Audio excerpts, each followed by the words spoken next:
विदेश मंत्री सुषमा स्वराज और राजस्थान की मुख्यमंत्री वसुंधरा राजे के इस्तीफे की मांग को लेकर कांग्रेस ने मोर्चा खोल रखा है। सुषमा और वसुंधरा पर लगे आरोपों की पड़ताल से पहले सुनाते हैं कि सरकार क्या कह रही है।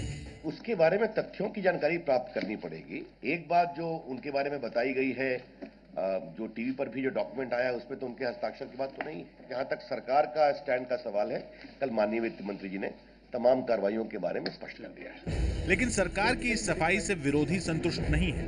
विपक्ष भ्रष्टाचार का आरोप लगाकर सुषमा और वसुंधरा को हटाने की मांग कर रहा है। सुषमा स्वराज जी का इस्तीफा होना चाहिए, प्रधानमंत्री जी का स्पष्टीकरण आना चाहिए और साथ ही अब राजस्थान की मुख्यमंत्री का भी इस्तीफा होना चाहिए। तो नरेंद्र मोदी जी की सरकार को अपनी आंखें खोलनी चाहिए और वसुंधरा राजे जी, सुषमा स्वराज जी दोनों का इस्तीफा तुरंत कराना चाहिए। सरकार का 1 साल पूरा होने पर प्रधानमंत्री नरेंद्र मोदी ने सरकार की खूब वाहवाही की थी। पीएम ने 1 साल के कार्यकाल को बेदाग बताया था।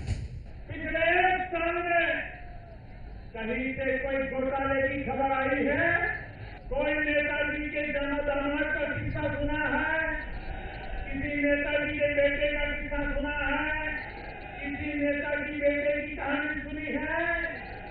भाइयों बहनों, पूरे दिन गए कि नहीं गए? लेकिन विरोधी इस आरोप को दाग की शुरुआत बताकर सवाल खड़े कर रहे हैं।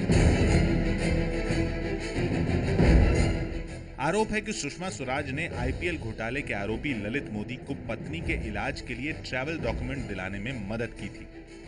ललित मोदी यहां तक कह रहे हैं कि पिछले साल लंदन में दोनों की मुलाकात हुई थी। 5 दिन से जारी इस विवाद पर जेटली, राजनाथ से लेकर पूरी पार्टी सफाई दे चुकी है, लेकिन पीएम अब तक चुप है। ललित मोदी के वकीलों के दस्तावेजों के मुताबिक ब्रिटेन में रहने के लिए वसुंधरा राजे ने गवाही दी थी। ललित मोदी कह चुके हैं कि पत्नी के इलाज के लिए तो वसुंधरा पुर्तगाल तक जा चुकी हैं। अब नया खुलासा हुआ है कि वसुंधरा के बेटे दुष्यंत की कंपनी में ललित मोदी ने 11 करोड़ 63 लाख रुपए डाले थे। प्रवर्तन निदेशालय को शिकायत मिली थी कि मॉरिशस की कंपनी विल्टन इन्वेस्टमेंट से ललित मोदी की पत्नी की कंपनी आनंद हेरिटेज को 21 करोड़ रुपए की रकम आई। शिकायत में ये भी कहा गया कि ललित मोदी ने वसुंधरा राजे के बेटे दुष्यंत सिंह की कंपनी नियांत हेरिटेज को 3 करोड़ 80 लाख रुपए का अनसिक्योर्ड लोन दिया और जब उनकी कंपनी के एक शेयर की फेस वैल्यू 10 रुपए थी तब उसके लिए 95,000 रुपए से भी ज्यादा चुकाए।